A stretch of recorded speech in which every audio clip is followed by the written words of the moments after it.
Dunia fantasi.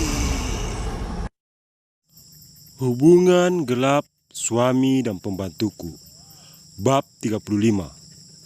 Kantin. Kondisi dalam kantor terlihat sibuk.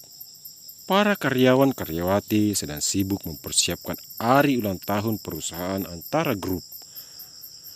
Nyonya besar sudah tiba. Apa dia sudah merasa berkuasa karena menjadi asisten Pak Bos? Ucap Sapitri pada temannya saat berpapasan denganku.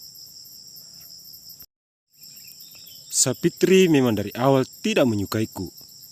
Entah apa salahku, hingga perempuan yang berpakaian super ketat itu membenciku. Tidak tahulah, mungkin dia sudah merasa berkuasa di sini karena sudah dibela Pak Reno waktu itu. Aku heran dengan Nindi. Kok bisa-bisanya dia akrab dengan perempuan yang hampir saja menamatkan karirnya di kantor ini? Balas temannya. Tidak tahu juga si Nindi itu. Apa dia polos atau pura-pura lugu hingga mau berteman dengan perempuan ini?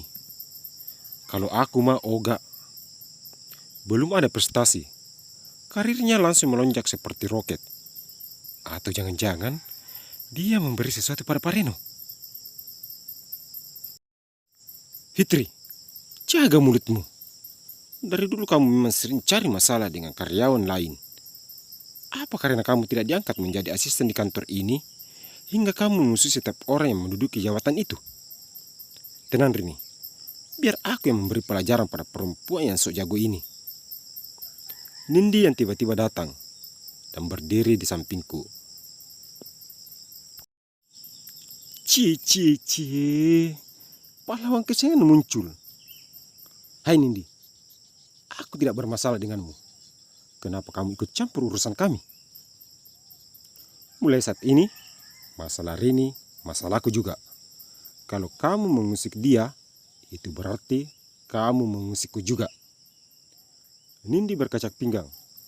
Gadis bertubuh sejahtera itu seolah-olah menjadi perisaiku dari Sapitri dan temannya. Jadi sekarang, kamu berani melawanku?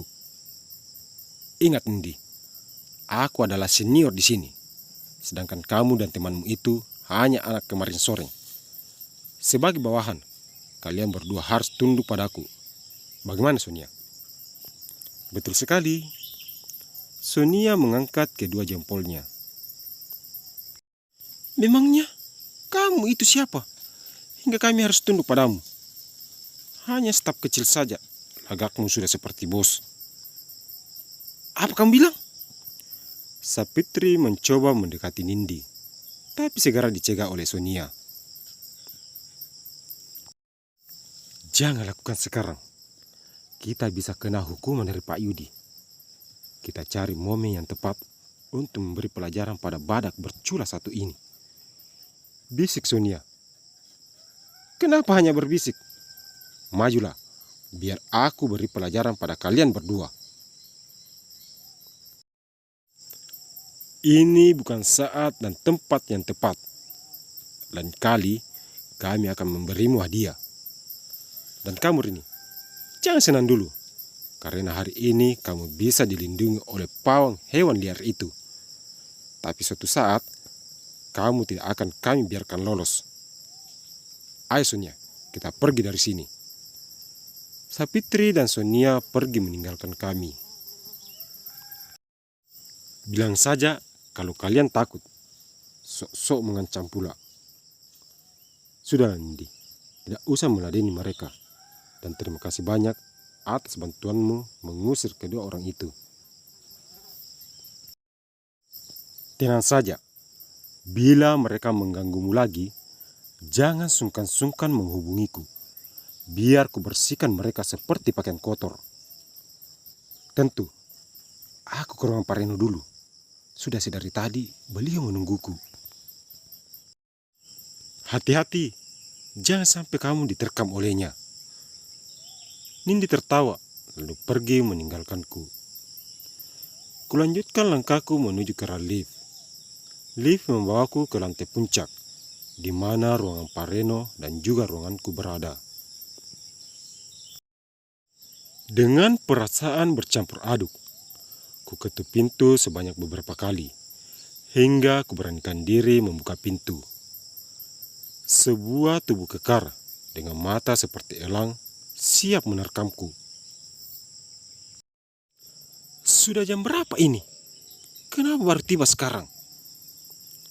Maaf, aku terlambat. Aku mengantar ayahku dulu ke rumah sakit karena tiba-tiba jantungnya sakit. Aku menunduk dan tak berani menatap mata Pak Reno. Kenapa tidak bilang dari tadi? Kalau itu alasanmu, aku pasti izinkan kamu untuk cuti hari ini. Jadi, aku boleh cuti sekarang? Kuangkat kepalaku dengan pandangan berkaca-kaca. Karena kamu sudah tiba di sini, maka cuti itu aku batalkan. Siapa suruh tidak memberi alasan yang akurat saat aku menelponmu tadi pagi.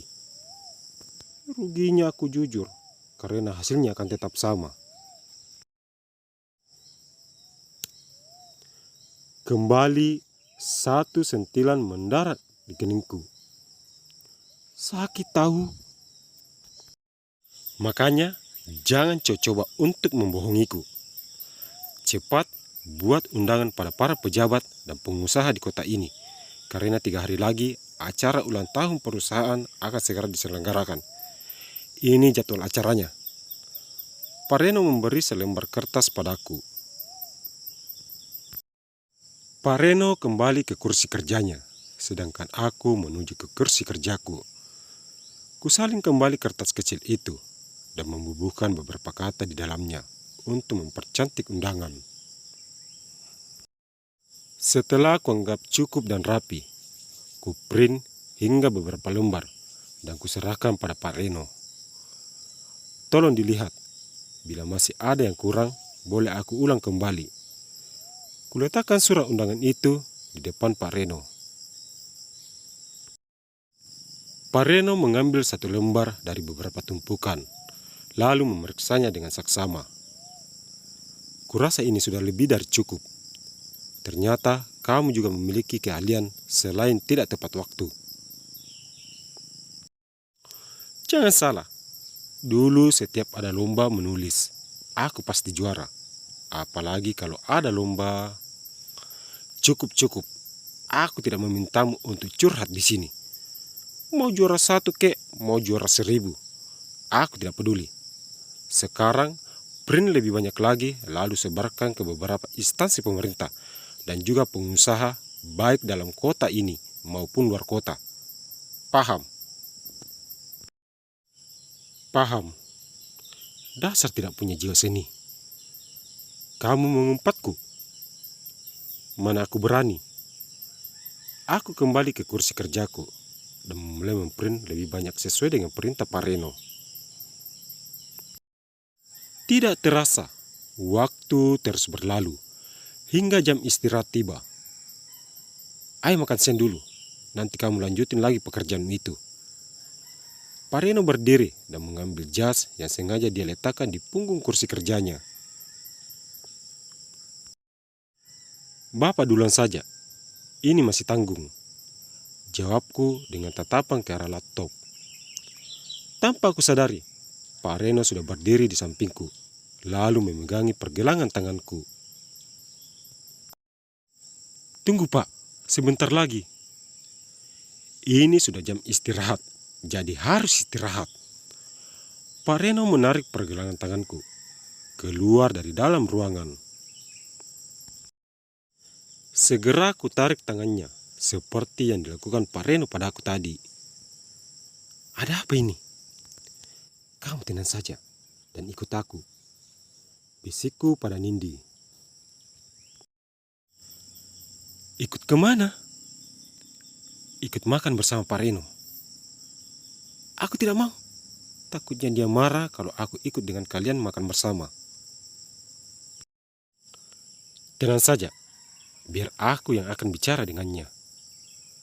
Dengan raut wajah kurang yakin, akhirnya Nindi ikut juga dengan kami.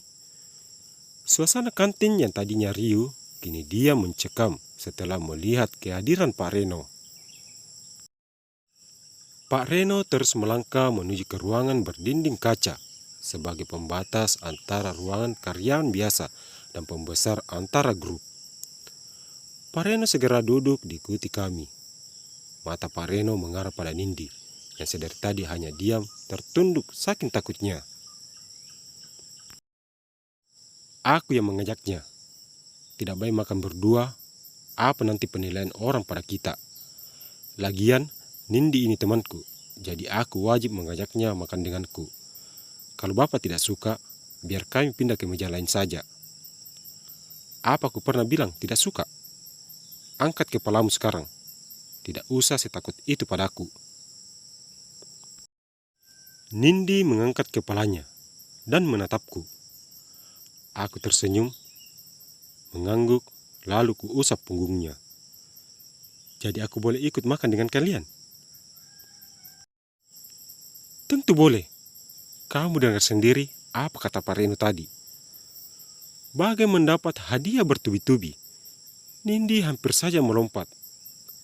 Aku tertawa dibuatnya, sedangkan Pak Reno tersenyum tipis, lalu membuang pandangannya.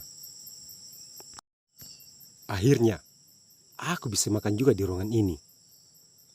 Tidak beberapa lama kemudian, menu andalan kantin semua tersaji di hadapan kami. Aku dan Nindi makan begitu lahap. Belum pernah makan makanan seenak ini ya kalian.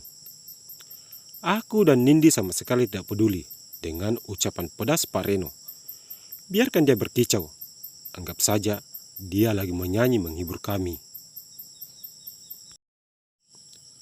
Selesai jamuan makan siang itu, kami kembali ke tempat kerja kami masing-masing dan memulai aktivitas seperti biasa hingga jam pulang tiba. Jangan lupa untuk terus memberi dukungannya dengan cara komen, like, subscribe, share, dan nyalakan lonceng notifikasinya agar tidak ketinggalan video terbaru dari kami. Terima kasih.